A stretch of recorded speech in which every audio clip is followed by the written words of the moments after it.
Sutra teratai yang menakjubkan bab 9, peramalan bagi yang masih dalam tahap belajar dan yang telah melampaui tahap belajar. Memupuk benih dan memperoleh buah, menanamkan segala akan kebajikan. Xin Fa Xiang Sutra Teratai episode 1176. Para bodhisattva telah merealisasikan jiwa kebijaksanaan dari Dharma kaya mereka. Sepenuhnya tiada lagi samsara dan tiada lagi panjang pendeknya usia. Demi menyelamatkan para makhluk, mereka menggunakan segala metode terampil dan sesuai kondisi, menampakkan usia yang panjang atau pendek. Sekiranya diperpanjang hingga selaksa kalpa pun tidak dianggap panjang. Diperpendek hingga sebesi pikiran pun tidak dianggap pendek. Telah memahami, para bodhisattva telah merealisasikan kebijaksanaan dari Dharma kaya. Pada dasarnya sudah tiada lagi samsara, tiada lagi panjang pendeknya usia. Wujud para Buddha dan Bodhisattva di dunia. Karena ada niat, barulah datang kembali ke dunia dengan perahu welas asihnya datang dan pergi. Sebenarnya, seberapa panjangkah usia tersebut? Bagi makhluk suci, tiada lagi panjang pendeknya usia karena para Buddha dan Bodhisattva telah merealisasikan kebijaksanaan Dharma kaya mereka tidak seperti usia manusia di dunia. Jiwa kebijaksanaan dari tubuh Dharma, Dharma kaya, telah berpadu dengan segala fenomena Dharma menjadi satu. Ini adalah tubuh Dharma dari para Buddha dan Bodhisattva.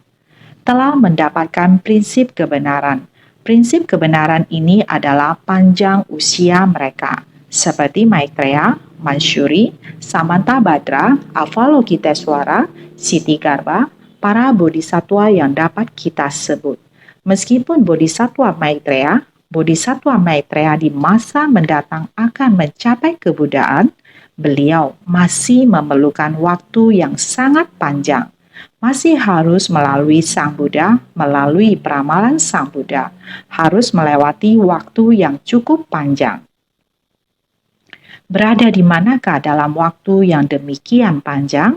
Datang dan pergi di dunia dalam kurun waktu yang demikian panjang. Di masa lalu telah menerima peramalan dari Sang Buddha, waktu belum tiba. Akan tetapi, mengapa waktu belum tiba? Jalinan jodoh dengan makhluk hidup yang demikian banyak belum matang. Para makhluk harus dibimbing, kondisi belum memungkinkan, sehingga beliau belum mencapai. Saat mencapai wujud kebudaan, akan tetapi selama ini datang dan pergi di tengah kerumunan orang banyak, merealisasikan kebijaksanaan dari Dharma kaya di tengah kerumunan orang banyak untuk merealisasikan diri sendiri. Noda batin, klesa adalah sumber pencerahan, bodhi. Berada di tengah kerisauan makhluk yang banyak dan tak terbatas, pergi untuk membimbing, bersumbangsi, menyelamatkan dan menolong para makhluk, terus-menerus sampai timbul rasa syukur dalam hati para makhluk. Telah tertanam di lubuk hati para makhluk, sebutir benih ini tertanam sangat dalam. Sampai di saat itu, banyak makhluk memiliki jodoh mendalam ini, di saat itulah dia mencapai kebudaan. Ini adalah sebuah perumpamaan, sebuah contoh. Oleh sebab itu, Buddha Maitreya sama juga berada di dunia, sama seperti kamu dan saya berada di dunia. Sebenarnya, siapakah dia yang rela bersumbangsi di tengah para makhluk yang banyak sekali, mempunyai ikatan sebab dan kondisi yang dalam dengan para makhluk? Ini adalah contoh bodhisattva saat ini yang akan mencapai kebudaan di masa depan. Ada juga yang telah menjadi Buddha di masa lalu, tetap kembali juga ke dunia dengan perahu welas asihnya untuk membantu menyebarkan Buddha Dharma di dunia dan menyelamatkan para makhluk di dunia, seperti Mansyuri, Samantabhadra, dan Avalokitesvara. Di masa lalu, Buddha Nagaraja sekarang adalah Bodhisattva Mansyuri, dan Tathagata Samyak Widya Dharma masa lalu adalah Bodhisattva Avalokitesvara sekarang. Mereka mencapai kebudayaan di masa lalu, tetapi tidak tega pada penderitaan para makhluk. Masih tetap datang ke dunia dengan wujud bodhisatwa di tengah orang banyak untuk bersumbangsi, menasihati, dan menumbuhkan jiwa kebijaksanaan para makhluk. Ini adalah keinginan para bodhisatwa, maka para bodhisatwa telah merealisasikan jiwa kebijaksanaan dari dharma kaya mereka, sepenuhnya tiada lagi samsara. Ini karena tidak pernah berhenti sejak dulu sampai sekarang. Sekarang, sampai masa yang akan datang juga tidak akan berhenti. Sepenuhnya tiada lagi samsara, maka tiada lagi panjang pendeknya usia. Para bodhisatwa kembali ke dunia dengan perahu welas asihnya seperti yang sering kita dengar. Insan Ceji masuk ke dalam penjara dengan jadwal rutin yang sudah ditentukan. Kapan saatnya saya akan berkunjung lagi ke dalam penjara? Di dalam penjara berinteraksi dengan orang yang melakukan kesalahan karena kegelapan batin dan yang sedang menjalani hukuman serta kehilangan kebebasan. Apakah batin mereka pernah menyesal? Banyak orang yang di dalam memendam kebencian di dalam batin mereka. Bukan salah aku, karena hal-hal tertentu, karena sebab dan kondisi tertentu membuat saya tidak dapat menahan diri. Sebenarnya bukan salahku. Berhubung bukan kesalahanku, tetapi aku kehilangan kebebasan. Saya akan membalas dendam. Pikiran dia tentang balas dendam masih ada, walaupun secara fisik dia telah kehilangan kebebasan. Namun kegelapan batin dalam batinnya terus diperbanyak. Dengan demikian, diperlukan orang untuk membawa informasi tentang prinsip kebenaran kepada mereka yang di dalam penjara. Dengan berbagai metode, mendekati mereka secara fisik, menjelaskan dharma yang dapat terserap ke dalam batinnya, agar dia dapat sadar bahwa dia telah berbuat kesalahan. Ketika kita melakukan kesalahan, kita hendaknya harus menyadarinya, harus introspeksi diri dan sadar. Untuk sadar, kita harus sungguh-sungguh bertobat. Kesalahan di masa lalu harus dihapuskan dari pikiran kita. Dengan pikiran yang murni, kita renungkan kembali. Siapa yang baik kepada Anda? Siapa yang mempunyai jalinan jodoh terhadap Anda? Apakah Anda ada memikirkan sebab dan kondisi ini? Mari kita renungkan. Orang tua kita, jasa mereka terhadap kita dari kecil. Guru kita dari semenjak kecil semasa TK, SD, SMP. Saya sudah diajari oleh banyak guru. Namun saya memberontak sehingga tidak menyelesaikan studi saya. Ini adalah kesalahan saya sendiri. Bukanlah kesalahan guru saya, masyarakat, bahkan keluarga. Ketika saya merenungkannya dengan tenang, saya menyadari ini adalah kesalahan saya. Siapa yang harus saya salahkan? Kesalahan ada pada saya sendiri. Maka saya harus merenungkannya lagi dan lagi. Ini bukanlah salah orang tua saya, bukan salah kerabat saya, bukan juga tanggung jawab guru saya. Relawan yang tidak ada hubungannya dengan saya, kesalahan saya dan perilaku saya terhadap masyarakat di masa depan, apakah ada kaitannya dengan orang-orang yang tidak saya kenal ini? Mengapa mereka harus bersusah payah untuk datang ke penjara dengan rutin? Saya harus berterima kasih. Saya seharusnya mendengarkan nasihat mereka. Apa yang mereka katakan adalah prinsip kebenaran. Ini adalah jalan yang harus saya tempuh di masa depan. Jadi, di antara waktu ini, badan, meskipun kehilangan kebebasan, batinnya telah bebas. Tidak ada kerisauan. Tidak ada lagi kondisi batin ingin membalas dendam. Ini hanya menantikan hari yang mana bodhisatwa-bodhisatwa ini bisa datang kembali. Bodhisatwa-bodhisatwa ini membawa berita yang menggembirakan dan prinsip kebenaran yang membebaskan batin saya. Berharap orang-orang ini dapat memberikan respon terhadap batin dan jiwa saya, membuat saya merasakan bahwa batin ini telah menghapus kerisauan. Langit bumi sangat luas. Kebebasan itu dengan sendirinya dia terus berubah dan berubah. Berubah hingga di dalam sudah seperti ini, begitu mentaati peraturan dan tahu etika.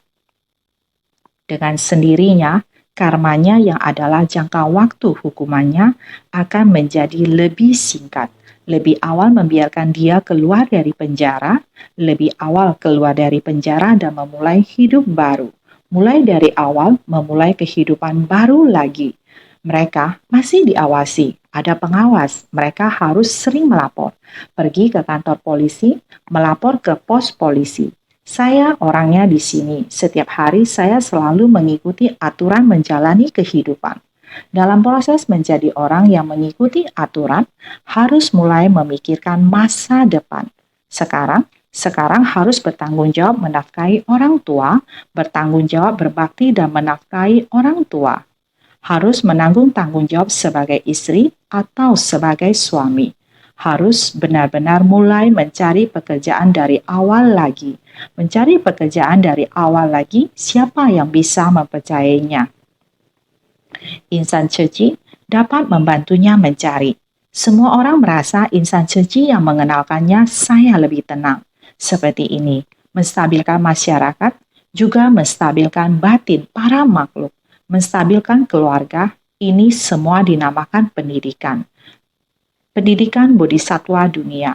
Sebenarnya kebanyakan dari para makhluk tidak melanggar hukum. Di luar, bukannya sangat bebas leluasa, mereka juga tidak bebas leluasa. Karena kita memiliki banyak kegelapan batin dan kerisauan, penjara hati masih mengontrol kita.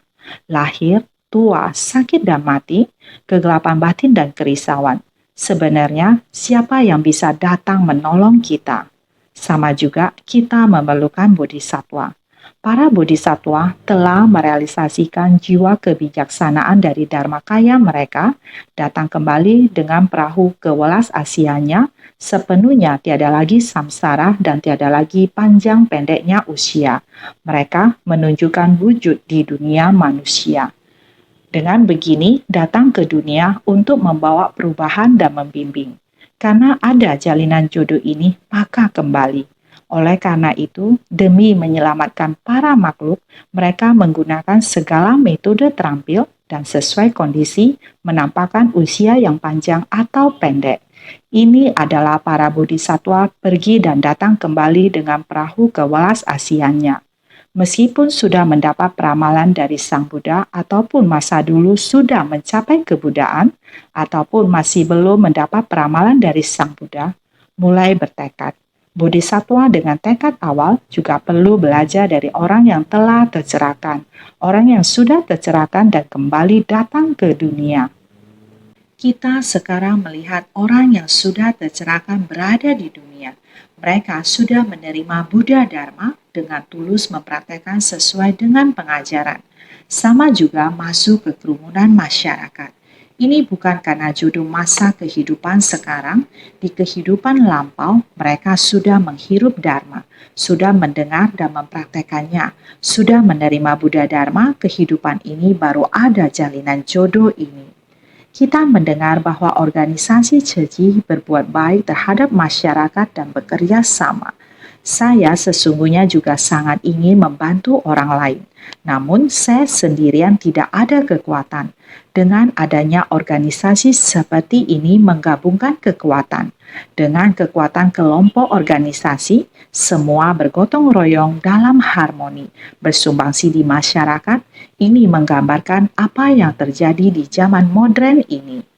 Insan Ceci ada yang sangat senior, walaupun ada yang telah meninggalkan dunia ini dan kembali lagi ke dunia ini sesuai hukum alam, bisa lihat anak muda yang berusia 40-an, 30-an, 20-an, 10-an, 3-5 tahun. Orang seperti ini, coba kita pikirkan, apakah mereka pernah membangun tekad di masa lampau? Mendengar tentang Ceci seperti sangat berjodoh, bergabung dengan sukacita. Ikrar yang masih belum terpenuhi, Dharma masih ada di dunia ini, maka mengikuti ikrar dia. Saat ini, Dharma masih ada di dunia ini. Silsilah Dharma Jingse dan Mazhab Zheji. Ikral masih ada, Dharma masih ada, maka kita berkumpul, melanjutkan kehidupan mereka sebagai bodhisattva. Maka para bodhisattva telah merealisasikan jiwa kebijaksanaan dari Dharma kaya mereka. Dari kehidupan ke kehidupan, kita harus selalu terjun ke masyarakat yang telah tercerahkan, yang sedang tercerahkan, maupun yang akan tercerahkan, tetap harus mulai dari awal. Langkah awal ini di setiap kehidupan harus ada langkah awal. Kita sekarang ini perjalanan ribuan mil berawal dari satu langkah pertama. Berapa panjang usia kehidupan seseorang berdasarkan hukum alam, tidak peduli apapun itu, ketika kesempatan datang, kita harus segera mengambil langkah untuk berpartisipasi. Di masa mendatang, kita juga adalah bodhisattva yang berpengalaman. Kita juga akan melewati jalan ini dan tanpa henti membimbing dan menyadarkan para makhluk. Semua ini terjadi di dunia. Dharma dari prinsip kebenaran kita sudah merasakannya. Di dunia ini, segala yang kita perbuat masih ada dalam metode terampil. Metode terampil selalu dibutuhkan. Ini dinamakan fenomena Dharma yang terkondisi. Ada beberapa bagian dari fenomena Dharma yang terkondisi.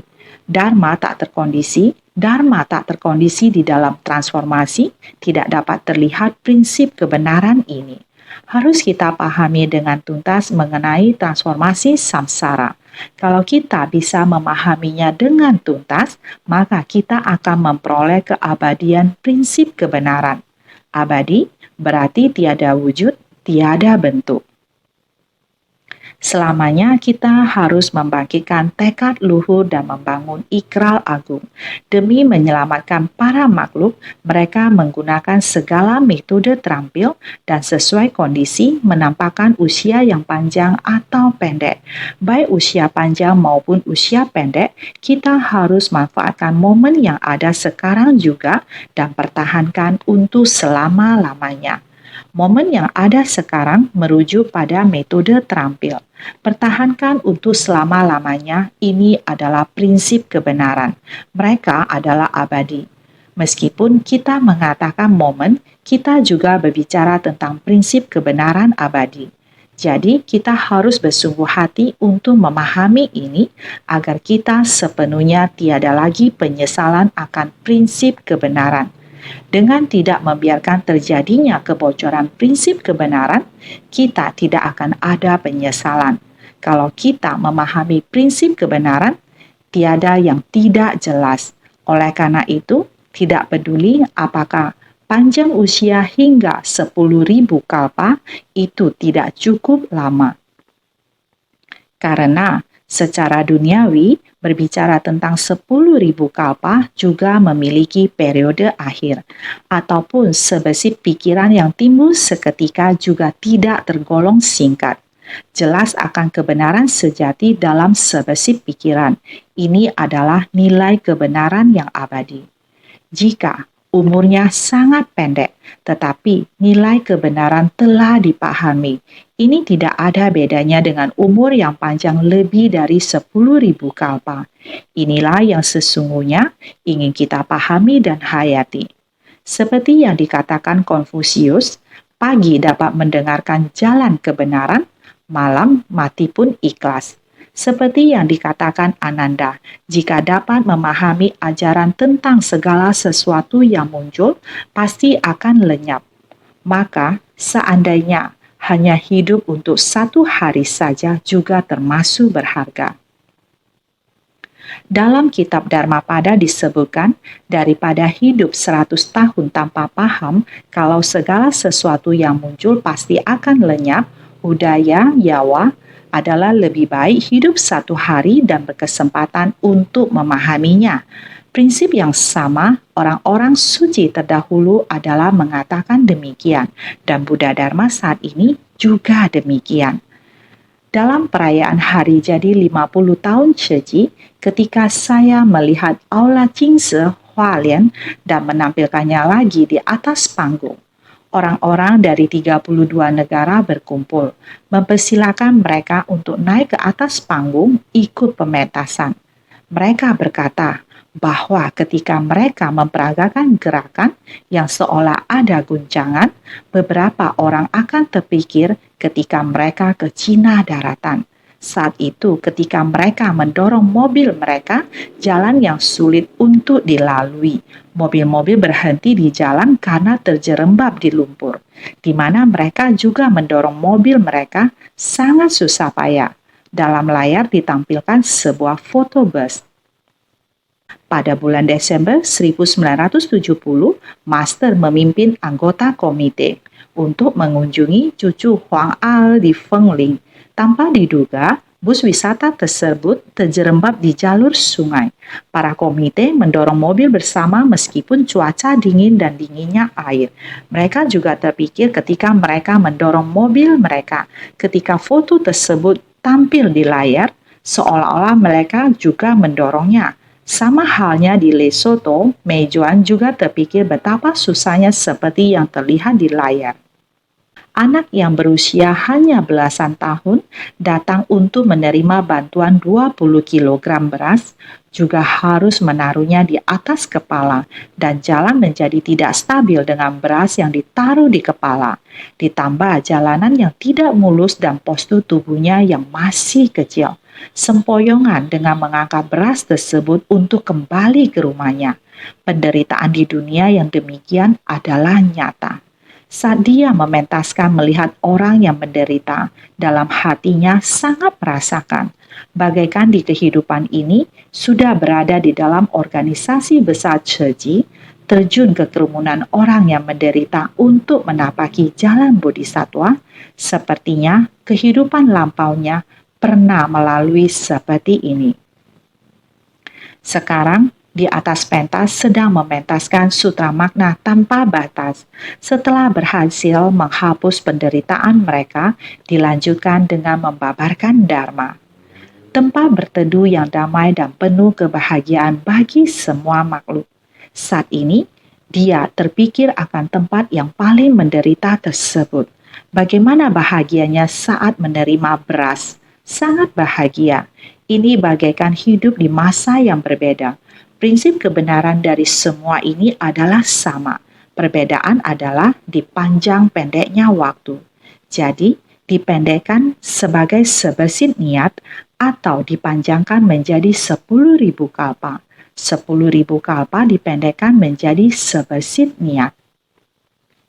Waktu dan ruang. Dari negara manapun yang pulang, semua berkumpul di satu tempat. Baik berapa tahun yang lalu maupun kejadian di tahun ini, ingatan tersebut masih terukir dalam benak pikiran mereka. Kita belajar ajaran Buddha haruslah dengan cara demikian menyimpulkan prinsip kebenaran. Menyimpulkan prinsip kebenaran ini dengan sendirinya akan menjadi paham. Ananda, Buddha Sagaradara Budi Fikri di Taraja Bisna ini, pahala kebajikannya akan dipuji oleh puluhan juta koti Buddha Tathagata pada 10 penjuru yang terhingga jumlahnya sebanyak butiran pasir dari sungai Gangga. Sutra Teratai bab 9, peramalan bagi yang masih dalam tahap belajar dan yang telah melampaui tahap belajar. Dapat dilihat bahwa Ananda dapat memperoleh peramalan dari Buddha, namanya disebut Buddha Sagaradara Budi Fikri di Taraja Bisna, tetapi dia sudah melatih dengan berapa banyak Buddha di masa lalu. Buddha Tathagata pada 10 penjuru yang terhingga jumlahnya sebanyak butiran pasir dari sungai Gangga. Sedemikian banyak Buddha. Pahala kebajikannya akan dipuji. Dia pernah melatih di tempat-tempat itu sebelumnya. Semua orang mengenalnya sebagai pelayan para Buddha. Para Buddha memujinya. Tentu saja, banyak orang juga memujinya. Buddha Sakyamuni memuji Ananda. Sekarang, setelah lebih dari 2000 tahun, kita semua juga memuji Ananda. Ananda, tanpa Ananda, bagaimana kita memiliki Dharma? Dapat dibaca, dapat didengar, dan dapat disampaikan. Bagaimana ada Dharma untuk kita praktekkan? Jadi, Ananda, Sang Buddha sampaikan kepada Ananda, pencapaian jasa kebajikan yang dilakukan Ananda diibaratkan sebebas gunung dan lautan. Inilah yang akan diperoleh Ananda. Inilah yang diramalkan oleh Sang Buddha pencapaian jasa kebajikannya. Berikut di bawah ini, bagian sutra ini sangat penting, pencapaian yang dilakukan oleh Ananda. Oleh karena itu, sudah disampaikan sebelumnya, Sang Buddha mengungkapkannya kembali dalam bentuk syair, lalu beliau berkata, pada ketika itu, Bhagawan karena ingin mengemukakan kembali maksudnya berkata dalam bentuk syair, aku sekarang mengatakan di tengah-tengah sangha, Ananda yang menegakkan Dharma akan memberikan persembahan pada para Buddha, setelah itu akan mencapai penerangan sempurna. Sutra Teratai Bab 9 Peramalan bagi yang masih dalam tahap belajar dan yang telah melampaui tahap belajar. Ini adalah Buddha Sakyamuni berada di tengah anggota Sangha. Di sekitarnya adalah murid yang meninggalkan kehidupan duniawi. Sekarang Buddha akan memberi peramalan pada yang masih dalam tahap belajar dan yang telah melampaui tahap belajar. Sehingga sekitarnya adalah para monastik. Maka dikatakan, aku sekarang mengatakan di tengah-tengah sangha, Ananda yang menegakkan Dharma, menyampaikan kepada semua orang. Ini adalah Buddha ingin menyampaikan kepada anggota sangha tentang Ananda. Semua pembendaharaan Dharma tersimpan di dalam batin Ananda. Ini adalah ingin menunjukkan kepada semua orang, jika saya memasuki parinirvana di masa mendatang, semua Dharma saya akan tersimpan di dalam batin Ananda. Ananda adalah orang yang menegakkan pembendaharaan Dharma. Semua Dharma akan tersimpan di dalam batin Ananda.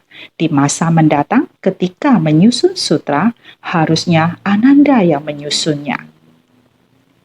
Demikianlah petunjuk Sang Buddha di tengah anggota Sangha, agar semua orang tahu bahwa akan memberikan persembahan pada para Buddha, setelah itu akan mencapai penerangan sempurna. Di masa mendatang, Ananda masih harus terus dari kehidupan ke kehidupan, masuk ke tengah kerumunan orang banyak. Pada saat Buddha masih ada di dunia, masih tetap harus memberi persembahan kepada puluhan ribu koti Buddha yang jumlahnya tak terhitung.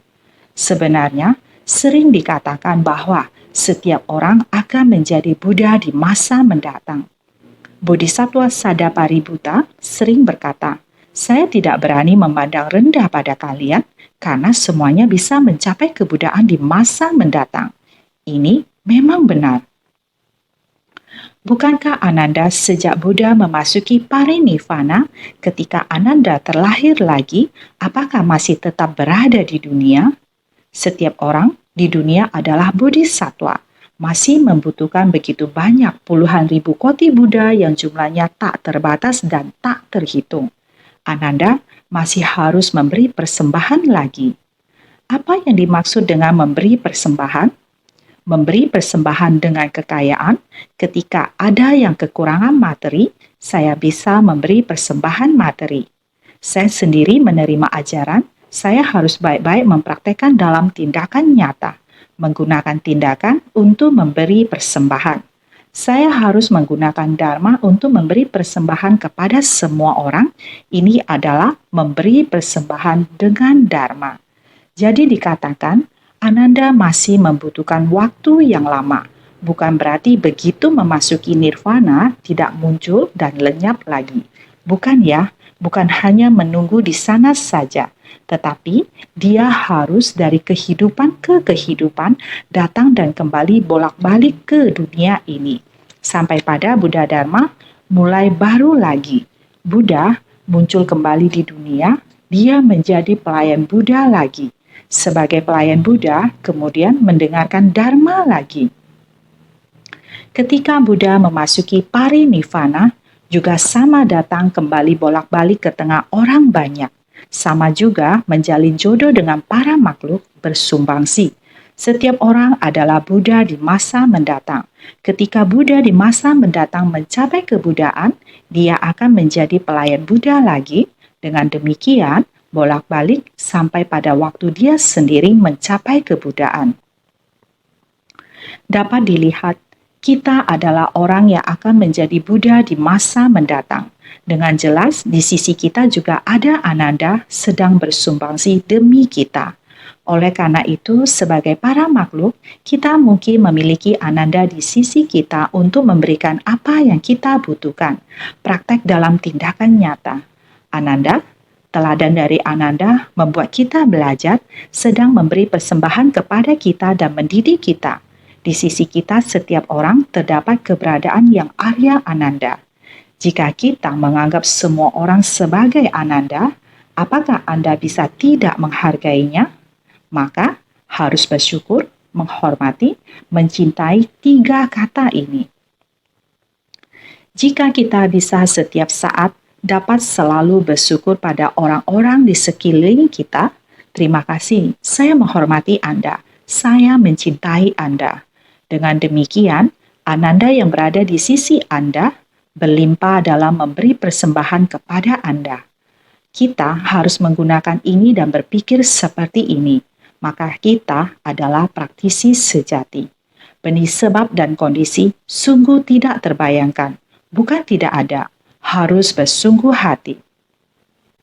Oleh karena itu, Ananda memberikan persembahan kepada para Buddha berjumlah puluhan ribu koti tak terkira, setelah itu akan mencapai pencerahan sempurna yang tiada tara. Harus begini terus melayani kerumunan orang banyak, tanpa berhenti melayani kerumunan orang banyak. Setiap orang adalah Buddha. Buddha mendatang seperti ini. Jika kita berpikir seperti begini, Dharma ini selalu berada di sisi kita. Bagian ini adalah prosa yang panjang. Kita bisa mengerti dari syair, kemudian kita mengulangi kembali prosa ini agar kita dapat memiliki kesan yang lebih dalam, pemahaman yang lebih banyak, sehingga dari syair dan prosa di atas dapat diketahui kalau sebab dan kondisi dari jalan kebudayaan adalah tidak lepas dari 3 batin, 4 ikral, 6 paramita, dan lainnya. 3 batin ini kita harus bersungguh hati. Kita harus benar-benar kembali ke dalam dunia saha demi menyelamatkan para makhluk. Kita harus benar-benar membangkitkan tekad agung bersumbangsi untuk kerumunan orang banyak.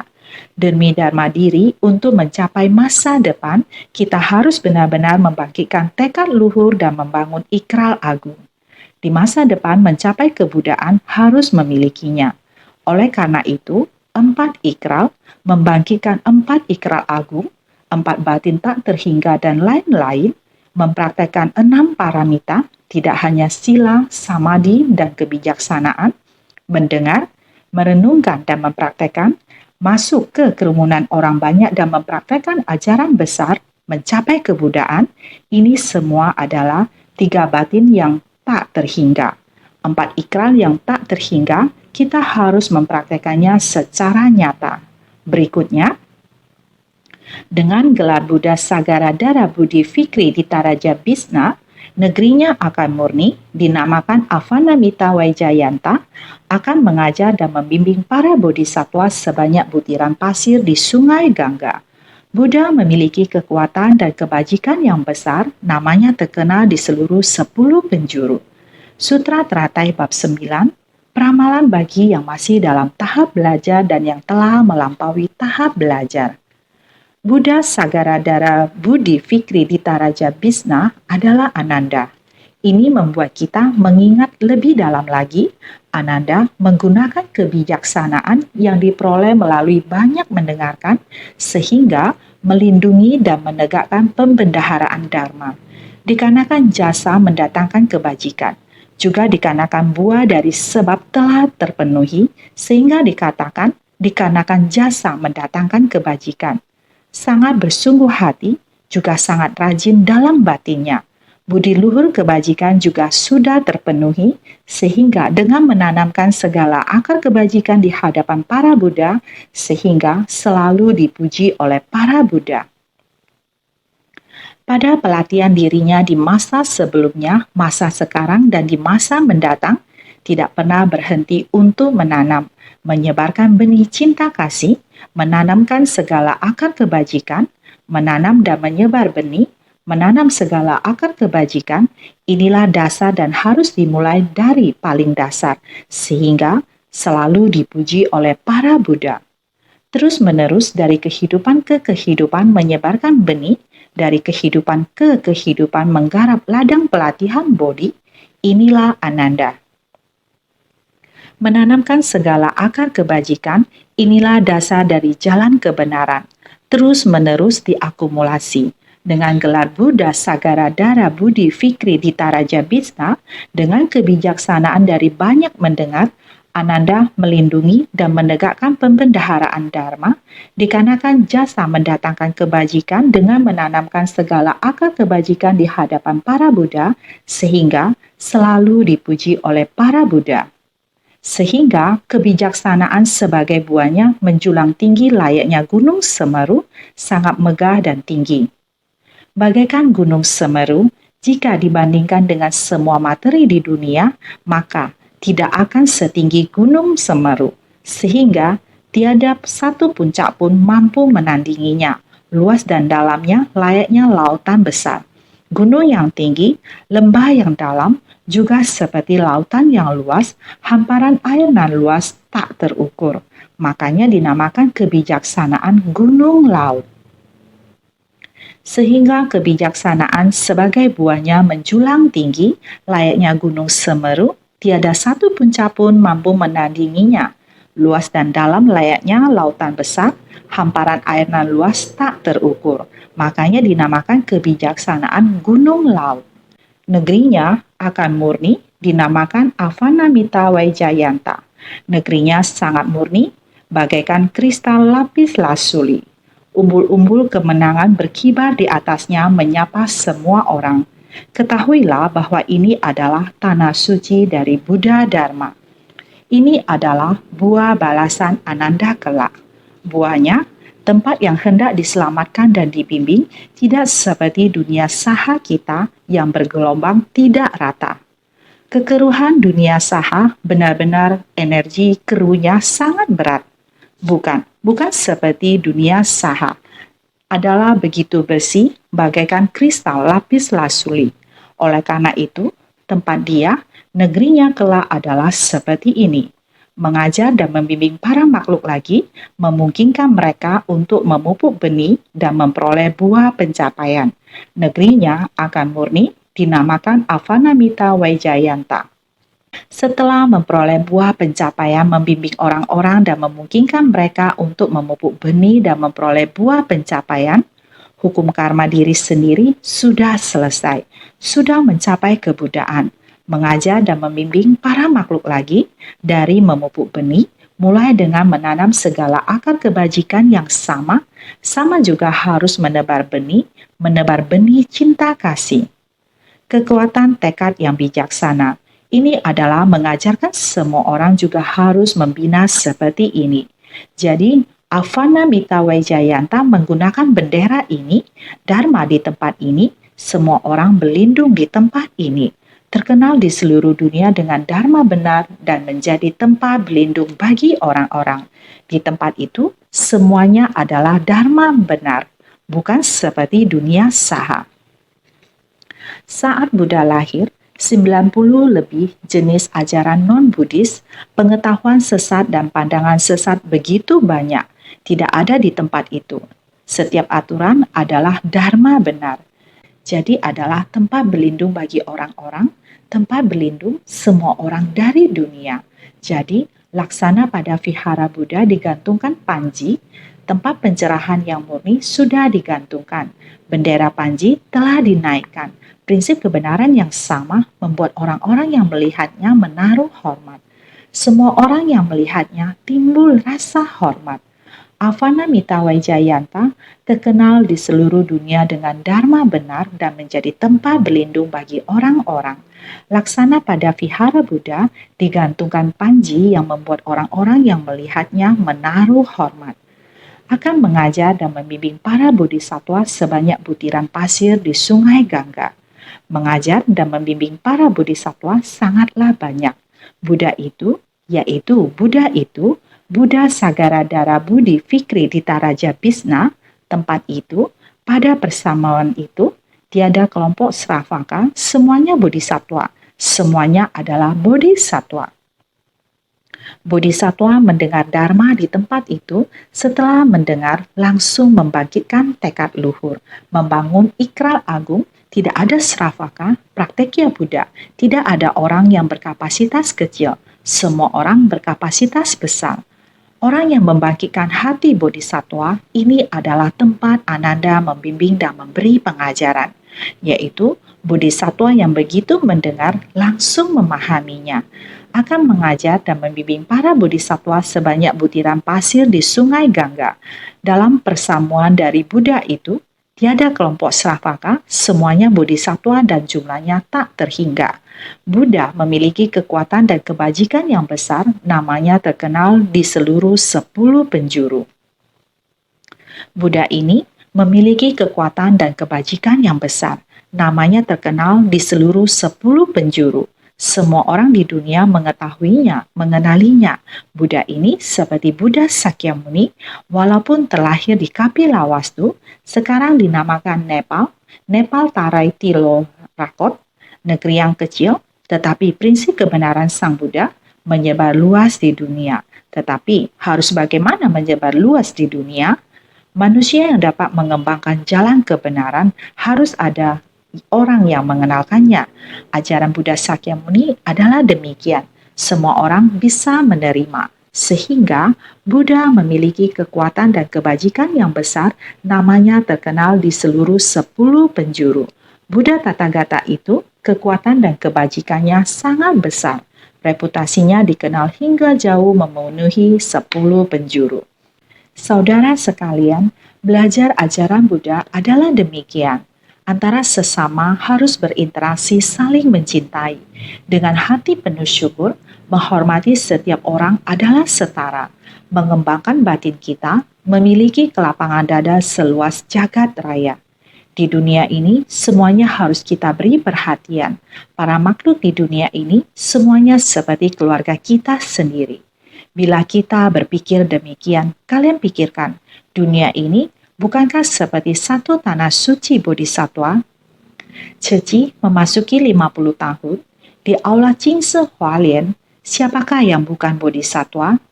Berasal dari 32 negara, ada yang datang dengan pesawat pribadi pulang ke Hualien, langsung menuju Hualien. Tim Tuan Chen dari Malaysia, dia demikian sama, menggunakan transportasi sendiri atau datang dengan transportasi udara. Ada yang dengan transportasi air, ada juga yang dengan transportasi darat. Semuanya berkumpul di satu tempat.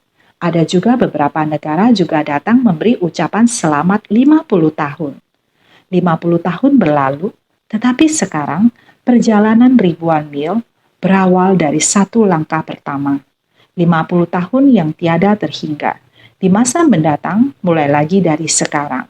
Doa dari setiap orang harus praktek dengan tindakan nyata menerima doa ini. Harus praktek dengan tindakan nyata. Inilah buah pencapaian yang dilakukan setiap orang. Begitu buah pencapaian matang, benih cinta kasih ditanamkan lagi. Menanamkan segala akar kebajikan, setiap orang harus menanamkan benih. Inilah negeri para Buddha. Para Buddha di masa mendatang, peramalan dari Buddha Sakyamuni, negeri setiap Buddha di masa mendatang adalah murni dan jernih, terutama negeri Ananda, sangat spesial, karena waktu tiada batasan, yaitu prinsip kebenaran menyebar luas. Lama, dunia tiada batas. Prinsip kebenaran menyebar luas di alam semesta dan alam dharma. Itulah prinsip kebenaran. Sehingga kita di dunia harus praktek dalam prinsip kebenaran, itu bergantung pada kita. Setiap orang senantiasa lebih bersungguh hati.